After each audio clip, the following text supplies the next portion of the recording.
여러분, 내가 복음이라는 이 말을 아십니까? 내가 복음. 누가 복음도 아니고 내가 복음은 무엇일까요? 이 내가 복음은 하나님의 말씀이 삶의 표준이 되는 것이 아니라 나의 생각과 나의 철학과 나의 고집이 기준이 되는 것을 곧 내가 복음이라고 합니다. 오늘 본문에서 사도 바울은 내가 복음이 아닌 나의 복음에 대해서 말씀하고 있습니다. 2장 16절 말씀에 곧 나의 복음의 이른 바와 같이 하나님이 예수 그리스도로 말미암아 사람들의 은밀한 것을 심판하시는 그날이라. 나의 복음. 나의 복음은 내가 복음과는 전혀 다른 것입니다. 자, 바울은 타락한 사람들 속에서 하나님의 복음의 진리를 붙들지 않으면 살 수 없었습니다. 그래서 나의 복음인 것입니다. 그는 복음을 자신의 복음으로 받아들이고 있습니다. 그래서 나의 복음이라 칭한 것입니다. 물론 바울은 복음의 창시자가 아닙니다. 그는 복음의 독점적인 소유자도 아닙니다. 그는 단지 자기 안에 복음을 받아들이고 있으며 충실하게 그 복음을 붙들고 있었던 것입니다. 이를 달리 표현할 수 없어서 나의 복음이라 말하고 있는 것입니다. 바울은 의심 없이 그의 두 손으로 전심으로 복음을 붙들었습니다. 나의 복음은 살아도 나의 것이며 죽어도 나의 것이고 나와 맞서는 사탄의 회방에 대하여 나의 것이며 영원히 나의 것입니다. 그가 무엇을 위하여 모든 것을 잃었으며 모든 것을 배설물로 여겼습니까? 복음을 위해서입니다. 그가 무엇을 위하여 네로 황제 앞에 섰습니까? 바로 복음을 위해서입니다. 바울은 자신의 복음과 하나가 되어 있습니다. 이것이 곧 나의 복음인 것입니다. 그래서 양을 치던 다윗은 여호와 하나님을 가리켜 나의 목자라고 칭한 바 있습니다. 여호와는 나의 목자시니 내게 부족함이 없으리로다. 자, 양에게 필요한 것이 한두 가지겠습니까? 그런데 그에게 여호와 하나님이 목자가 되시니 부족함이 없었던 것입니다. 여러분, 금광에 금이 아무리 많으면 무슨 소용이 있습니까? 그것이 나에게 있지 않으면 나와 무슨 관계가 있습니까? 저 미국의 서부에 한때 금이 많이 나왔습니다. 서부 캘리포니아 샌프란시스코에는 골든 게이트가 세워져 있습니다. 금문교. 자, 그런데 그곳에 아무리 금이 많이 나와도 내 손에 내 지갑에 있지 아니하면 나와 무슨 상관이 있습니까? 그곳 샌프란시스코의 거린들이 얼마나 많은지 모릅니다. 나에게 있어. 그것이 내게 있으므로 내가 필수품을 사고 너 나에게 양식을 살 수 있어야 하지 않겠습니까? 나의 힘이 되고 나의 소망이 되고 나의 구원이 되며 나의 능력이 되어야 하지 않겠습니까?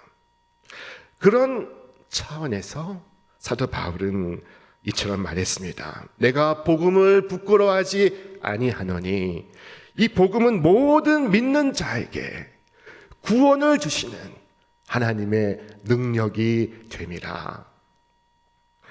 바울은 그에게 임한 거룩한 진리를 가슴에 품었습니다.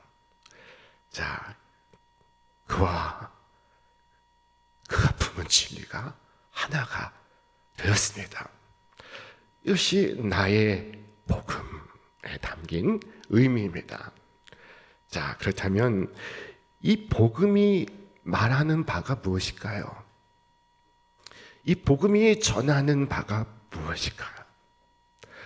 아주 간단하게 요약하면은 하나님의 아들 예수께서 이 땅에 오신 것과 그가 이 땅에서 완전한 삶을 살아가신 것과 그가 죄인을 위하여 십자가를 지신 것과 그가 장사된 지 제3일 만에 살아나신 것과 그 하늘에 오르사 장차 산자와 죽은 자를 심판하러 오시리라 하는 것입니다.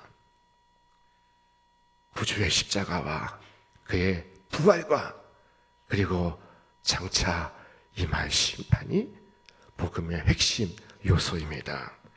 자, 우리는 주님의 십자가와 부활과 다가올 심판을 믿습니다. 여러분, 이 복음 속에 심판이 들어있다는 사실을 상기하시길 바랍니다. 사도 바울이 이것을 말씀하고 있습니다. 내가 전하는 복음이 말하는 대로, 복음이 말하는 것이 무엇일까요? 하나님께서 예수 그리스도를 통하여 사람들의 비밀을 심판하시는 그날에 그들의 양심이 증인이 되고 그들의 이성이 서로 고발도 하고 변호도 할 것입니다. 복음의 이름 바와 같이 하나님께서 사람들의 은밀한 것을 심판하실 것입니다. 그날에 하나님은 온 인류를 심판하실 것입니다. 무엇을 심판하실까요? 그들의 은밀한 일을 심판하실 것입니다. 왜 은밀한 것을 심판하실까요? 여러분, 사람들이 보기에는 옳은 것 같아도 하나님 보시기에 악한 것이 있습니다. 악한 동기가 있습니다. 악한 마음이 있습니다. 그 속에 교만이 있고 그 속에 시기가 있고 그 속에 분노가 있고 그 속에 미움이 있습니다. 자, 하나님은 죄인 자신도 미처 알지 못했던 그의 허물을 다 드러내실 것입니다. 하나님의 그 빛 앞에 숨겨질 것이 하나도 없을 것입니다. 모든 것이 적나라하게 나타나게 될 것입니다. 하나님은 모든 행위와 모든 은밀한 일을 선악간에 심판하실 것입니다. 하나님께서 우리의 모든 행동을 저울에 달아보시고 그 동기를 살피실 것입니다.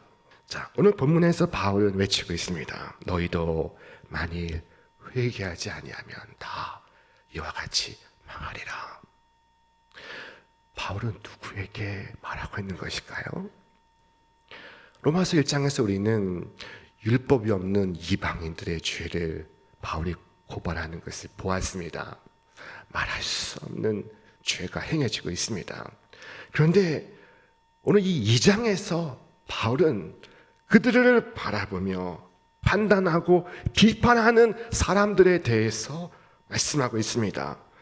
이런 일을 행하는 자를 판단하고도 같은 일을 행하는 사람아, 네가 하나님의 심판을 피할 줄로 생각하느냐?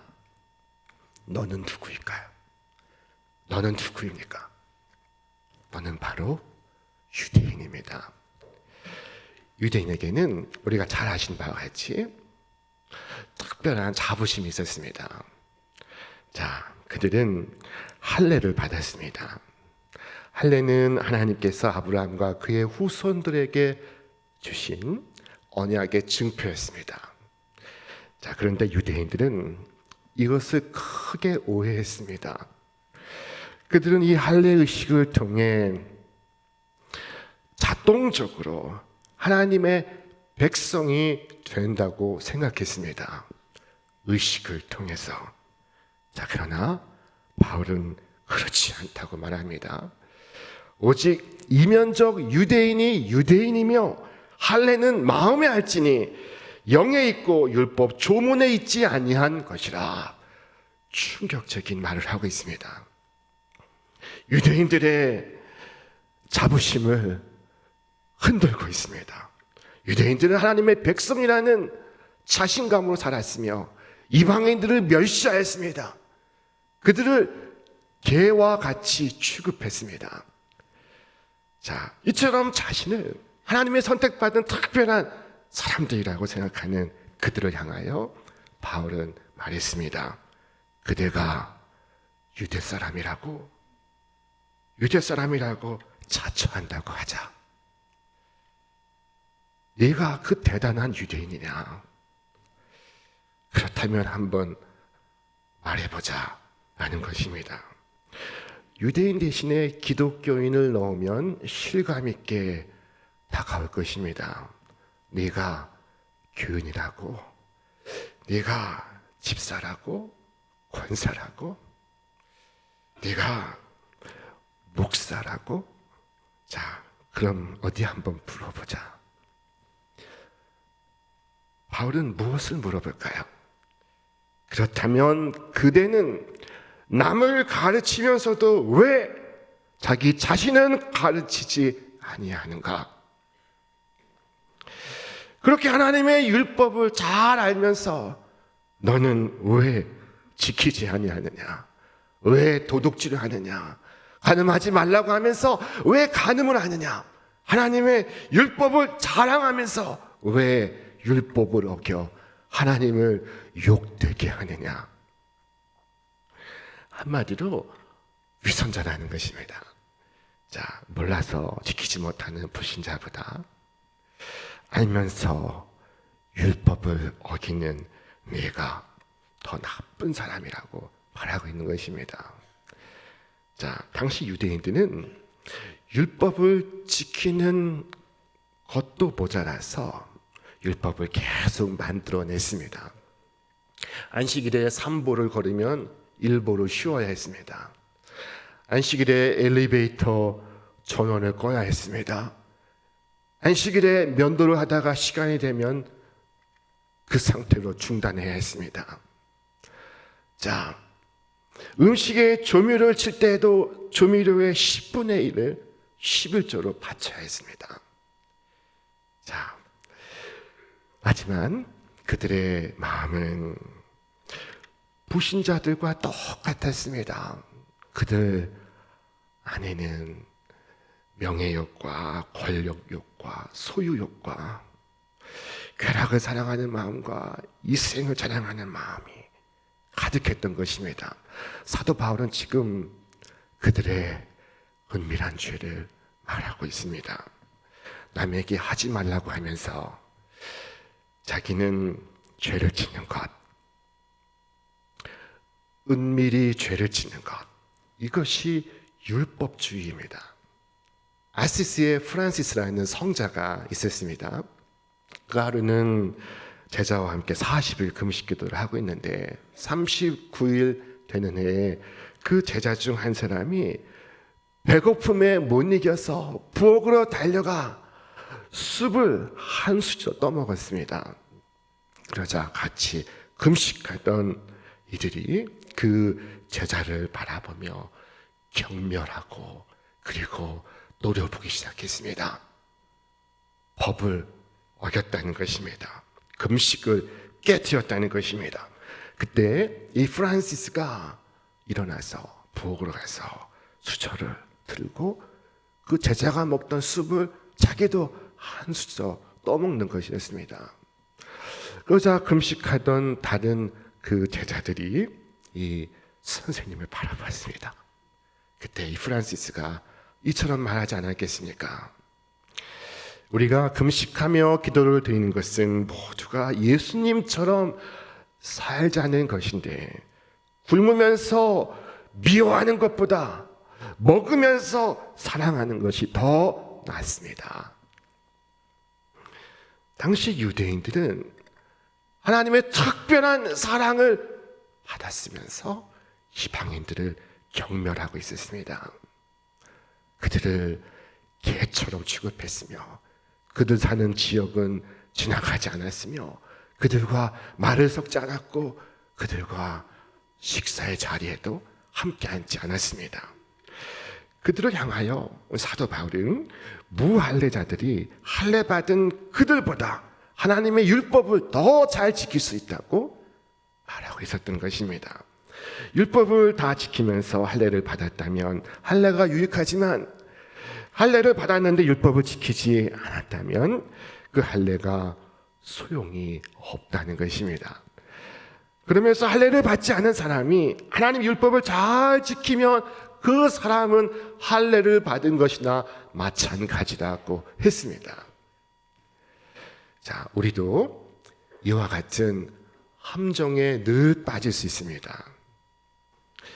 자, 유대인들이 할례를 특권으로 생각한 것처럼 우리가 세례받은 교인임을 자격으로 생각한다면 집사임을, 장로임을, 목사임을 자격으로 생각한다면 이것은 율법주의에 빠진 것입니다.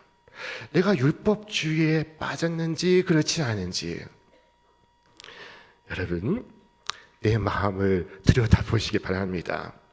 사도 바울이 우리에게 이처럼 말했습니다.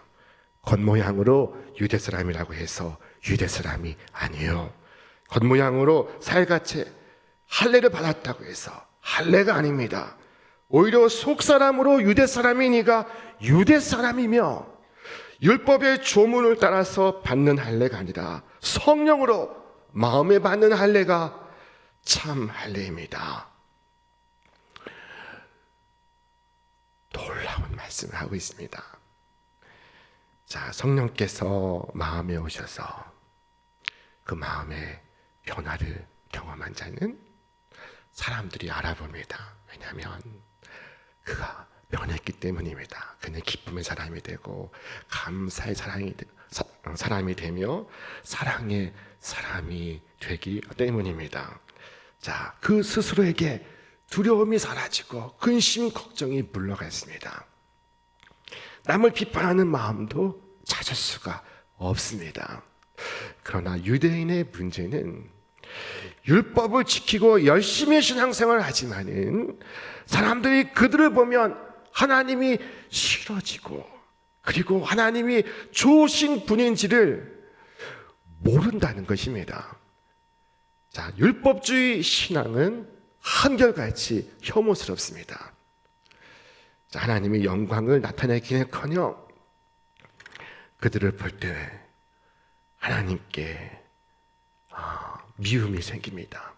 하나님이 싫어집니다. 자, 성경에 기록된 바 너희 때문에 하나님의 이름이 이방인 중에서 모독을 받는다 하심과 같습니다. 자, 한국 교회도 여러분 율법주의 신앙으로 빠져가고 있습니다. 지난해 2023년 한국교회의 사회적 신뢰도 여론조사를 발표했습니다. 가장 호감 가는 종교가 무엇입니까? 가톨릭, 불교, 개신교입니다. 질문을 바꿨습니다. 가장 친근감 있는 종교는 무엇입니까? 불교, 가톨릭, 개신교 순서였습니다. 자, 조사들마다 기독교가 최하위를 기록하고 있습니다. 자, 본래 기독교는 그렇지 않았습니다. 사도행전 말씀을 보십시오. 우리 함께 읽겠습니다. 온 백성에게 칭송을 받으니 주께서 구원받는 사람을 날마다 더하게 하시니라.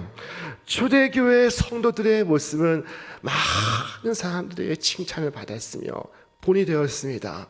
날마다 구원받는 자의 수가 더해져 가고 있었습니다. 자, 그처럼 사랑이 충만한 모습을 다른 데선 볼 수가 없었던 것입니다. 그처럼 깊은 형제와 자매 사이에 우애를 다른 곳에선 볼 수가 없었습니다. 차갑고 그리고 모린적했던 세상 속에서 그들은 정말로 형제처럼 자매처럼 사랑하며 하나님을 예배하고 있었던 것입니다. 참된 믿음은 그의 삶을 변화시키고 그의 사회에 영향을 미칩니다. 자, 영국의 어떤 목사님은 말씀하기를 사람이 회개한 후에 그의 개와 고양이 형편이 더 나아지지 않는다면 그 사람의 경건은 소용이 없는 것입니다 라고 했습니다. 우리의 경건이 예배당에 국한된다면, 우리의 경건이 가정과 상관이 없고 직장과 거리가 멀다면 세상은 우리의 경건을 믿지 않을 것입니다. 자, 여러분, 훌륭한 경건은 식탁에서 밝은 미소를 짓게 하고, 그리고 직장에서 본이 되게 하며, 그리고 거리에서 친절하고 상냥하고 부드러운 것입니다. 그가 구두를 만드는 사람이라면 그는 최고의 구두를 만들 것입니다. 그가 요리하는 사람이라면 그는 정말 좋은 음식을 만들어낼 것입니다. 그가 건축하는 사람이라면 보지 않아도 믿을 것입니다. 그는 허투루 짓는 법이 없습니다. 초대교회 성도의 모습에서, 그들의 말과 행동에서 사람들은 큰 감동을 받았습니다. 자, 그저 지금 많은 사람들이 예수님을 믿었으며 구원을 받게 되었습니다. 그들의 삶 자체가 그리스도의 증거가 되었습니다. 사랑과 기쁨에 가득한 경건한 그들의 생활은 많은 사람들에게 말할 수 없는 감동을 불러일으켰습니다. 모든 사람이 칭송하고, 그리고 자연히 구원받는 자의 수가 더해져 갈 수밖에 없었던 것입니다. 여러분, 오늘 사람들이 나를 보고 그리고 예수님을 믿게 되기를 주님의 이름으로 축원합니다. 자, 우리가 함께 살아가는 이 삶의 모습을 보고 사람들이 예수 믿는 것이 참 좋구나, 너희들이 믿는 예수는 참 좋은 분이시구나 라고 말할 수 있게 되기를 바랍니다. 판사이신 한 장로님이 무덤덤하게 자신이 예수 믿게 된 경위를 말하는 것을 들은 적이 있습니다. 이분은 어릴 적에 소아마비를 앓았는데 다리에 장애가 있었습니다. 자, 그분의 말씀입니다. 저는 예수를 늦게 믿었습니다. 대학교 3학년 때 예수님을 믿게 됐습니다. 그 이유는 제가 예수 믿는 사람을 대학교 3학년 때 처음 만났기 때문입니다. 대학에 들어가기 전까지 저는 예수 믿는 사람을 한 사람도 보지 못했습니다. 자, 그런데 이 장로님이 대학에 입학한 후에 기숙사에 들어갔는데 기숙사의 룸메이트가 항상 얼굴에 기쁨이 있고 사랑이 있고 배려하는 마음이 가득했다고 합니다.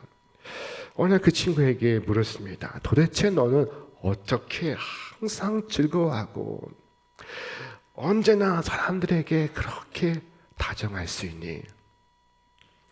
그 친구가 말했습니다. 예수님을 믿고서 그렇게 바뀌었어.